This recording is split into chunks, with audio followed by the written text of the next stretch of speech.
السلام علیکم ورحمۃ اللہ وبرکاتہ۔ میرا نام قاری ثاقب ہے۔ آج ہم 120 لیکچر شروع کر رہے ہیں۔ پچھلے لیکچر میں ہم نے ایک کے بارے میں پڑھا، یعنی کہ اس کو ہم نے بنایا، قمری حروف میں چینج کیا۔ آیا وہ قمری تھا یا شمسی تھا، اس کو ہم نے چینج کیا تھا۔ اگر قمری بن رہا تھا قمری میں چینج کر سکتے تھے، اگر شمسی بن رہا تھا اس کو ہم نے شمسی میں چینج کیا۔ وہ بن رہا تھا شمسی میں، وہ تھا شاحنۃ۔ شاحنۃ کا معنی ہے ٹرک۔ صبورۃ اور ورق رہ گئے تھے، تو آج ہم ان دو کو پڑھیں گے، اور ایک نئی چیز ہم نے ایڈ کی ہے، وہ ہے طیارۃ۔ طیارۃ کا معنی ہوتا ہے کوئی پتنگ، تو ہم پتنگ اڑاتے ہیں، وہ اس کو کہا جاتا ہے۔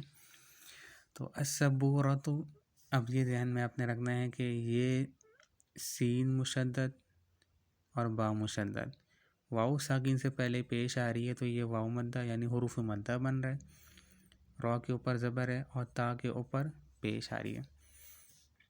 اب ایک چیز آپ یہ نوٹ کرنی ہوگی کہ آخری حرف پہ جو یہ پیش آ رہی ہے، یہ حالت رفع شو کر رہی ہے۔ کیا شو کر رہی ہے؟ حالت رفع۔ اور یہ ایک چیز آپ ذہن میں رکھ لیں ہیں، عربی میں مؤنث کی علامت گولتا ہے۔ آخری حرف یہ گولتا بن رہا ہے، تو یہ بتا رہا ہے کہ یہ مؤنث کی علامت ہے، مذکر مؤنث، ٹھیک ہے۔ مذکر کی علامت الگ ہے اور مؤنث کی علامت الگ ہے۔ اب یہ جو ہے یہ مؤنث ہے۔ اور طیارۃ یہ بھی مؤنث ہے، اور ورق یہ بھی مذکر ہے پیش، ٹھیک ہے۔ کچھ چیزیں بھی ایسی ہیں، مذکر مؤنث کے بارے میں انشاءاللہ ہم پڑھیں گے آگے، تو ابھی فی الحال آپ یہ ذہن میں رکھ لیں۔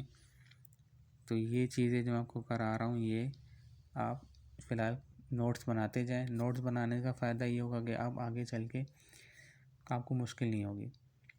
اب یہ ذہن میں رکھیں، اب یہ دیکھیں، اب دوسرا میں نے بنایا تھا الورق، اور قاف کے اوپر اب جو دو پیش تھی وہ ختم ہو جائے گی، وہ آ جائے گی ایک پیش۔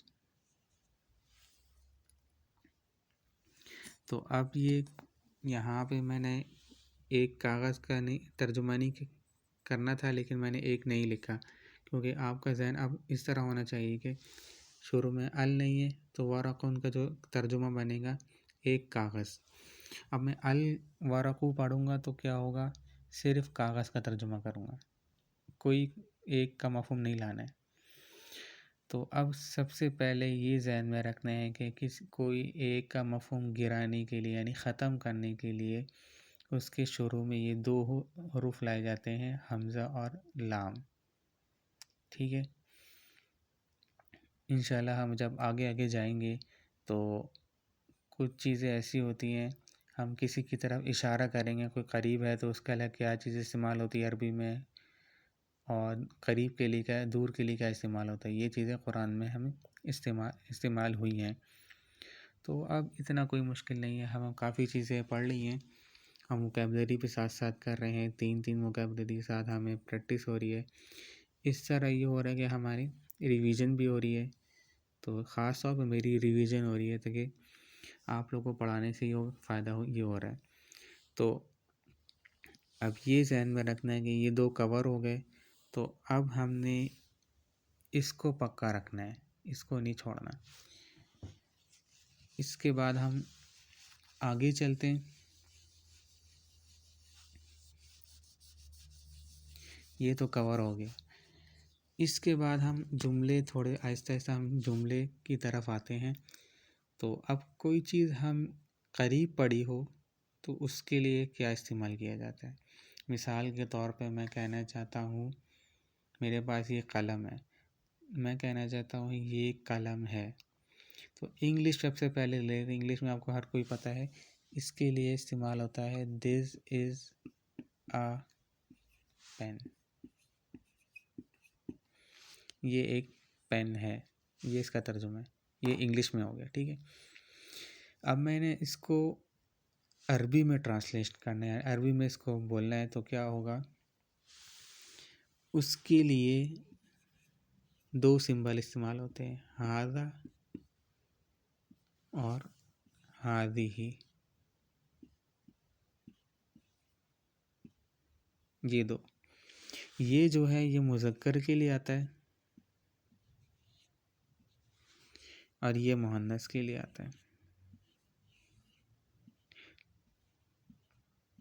لیکن آپ انگلش میں آپ پڑھتے ہیں تو انگلش میں جو دز ہے یہ والا، یہ دونوں کے لیے استعمال ہوتا ہے. لیکن عربی کی خاصیت دیکھیں، ھذا مذکر کے لیے، مؤنث کے لیے ھذہ استعمال ہو رہا ہے.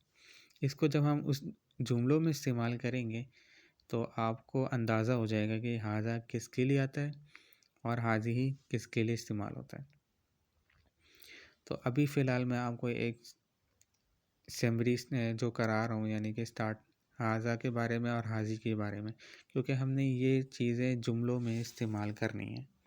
یہ جو میں نے لکھا ہے طیارۃ، سبورۃ، ورق، اس کو میں نے جملوں میں استعمال کرنا ہے.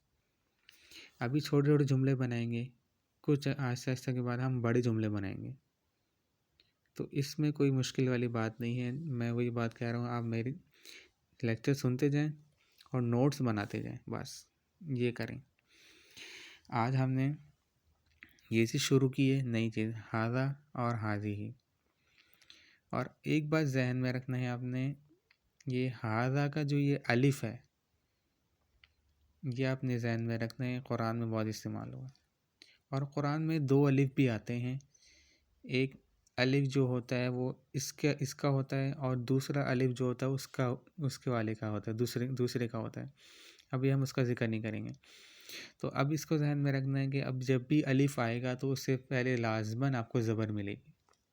ٹھیک ہے، اس کو آپ نے ذہن میں بٹھا لینا ہے کہ حروف مدہ کی نشانی آپ نے ذہن میں رکھنی ہے کہ الف سے پہلے حرکات زبر آپ کو لازمی ملے گی. اور ذال کو ہم لمبا کر رہے ہیں الف کی وجہ سے. ٹھیک ہے، اور ھذا اشارہ کس کی طرف کر رہے ہیں؟ اگر وہ کوئی چیز مذکر ہے آپ اشارہ کر رہے ہیں، اگر وہ مذکر ہے تو ھذا استعمال ہوگا. ٹھیک ہے، تو یہ چھوٹے سے پوائنٹ میں نے آپ کو ابھی شروع کرا دیے. تو ہم کوشش کریں گے آگے چلنے کے ساتھ ساتھ ہم اس کو جملوں میں استعمال کریں. تو ساتھ یہ ہوگا کہ انشاءاللہ ہم تھوڑی بہت آپ کو گرامر بھی ساتھ چل رہی ہے، اور ساتھ یہ ہو رہا ہے کہ آپ تھوڑی بہت عربی کے جملے بھی سیکھ رہے ہیں. تو اس میں کوئی مشکل والی بات نہیں ہے. پریکٹس کریں، قرآن کی آیت بھی پڑھیں. ٹھیک ہے، پریکٹس کریں گے تبھی بات بنے گی، ورنہ اس میں بہت مشکل ہو جائے گی. ووکیبلری بھی ساتھ ساتھ ہم کریں گے، کیونکہ عربی میں اب ہم عربی زبان بھی تھوڑی بہت کر رہے ہیں، لیکن عربی بول چال پہ زیادہ توجہ ہماری نہیں ہوگی. ہمیں صرف قرآن انڈرسٹینڈنگ کرنی ہے، یعنی کہ ہمیں قرآن کی آیت پڑھنا سمجھ میں آ جائے کہ آیت جب ہم پڑھ لیں اس کا ترجمہ ہمارے ذہن میں بن رہا ہو. تو یہ چیز ہمیں سیکھنی ہے. تو اپنے دوستوں کے ساتھ یہ چیزیں لیکچر وغیرہ شیئر کریں، تو آپ کا فائدہ ہے. آپ سیکھ رہے ہیں بیٹھ کے، ہفتے میں ایک دن لیکچر سنیں، مرضی آپ کی جب بھی ٹائم مل رہا ہے تو، اور آپ دوستوں میں یہ چیزیں شیئر کریں. میرے جو ٹوٹل لیکچر ہو گئے ہیں 120. تو آپ کوشش کریں گے جب بھی اگر آپ کو کچھ چیزیں نہیں سمجھ میں آتی تو آپ پیچھے سے سٹارٹ لیں. یعنی میرے جو لیکچر میں نے شروع کیے ہیں 73 یا 64 سے میں نے گرامر شروع کی تھی. اس کے بعد سے یہ چیزیں میں چلا رہا ہوں. یعنی کہ پہلے لیکچر سے میں نے جو شروع کیا تھا وہ میں نے قاعدے سے شروع کیا تھا. اگر کسی کو بالکل قاعدہ نہیں آتا پڑھنا تو سب سے پہلے اس کو چاہیے کہ وہ پہلے لیکچر شروع کرے. بس اس کو نماز بھی مل جائے گی، دعائیں وغیرہ سب کچھ مل جائیں گی. تو فی الحال جو بھی اگر کوئی چاہتا ہے کہ یہ اس لیکچر میں جو میں کروا رہا ہوں اس میں کوئی تبدیلی ہو تو سب سے پہلے ایک ترتیب کرائیں، تو کوئی بھی اپنی رائے دے سکتا ہے. ٹھیک ہے، تو یہ لیکچر آپ کو مشکل نہیں ہے. ان کے لیے مشکل ہوگا جس نے بالکل نہیں پڑھا ہو. تو ٹھیک ہے، تو انشاءاللہ میں آگے آنے والے کوشش ہم کریں گے ایک لیکچر یعنی کہ ایک ایسا رکھیں گے جس میں ہم تجوید کے کچھ چیزیں سیکھیں گے. ٹھیک ہے، تو وہ ضروری ہے ہمیں. ٹھیک ہے، ہاں قرآن تو ہر کسی کو پڑھنا آتا ہے، لیکن اصل چیز یہی آ جاتی ہے، تو ہمیں تجوید آنی چاہیے. ٹھیک ہے، السلام علیکم ورحمۃ اللہ وبرکاتہ.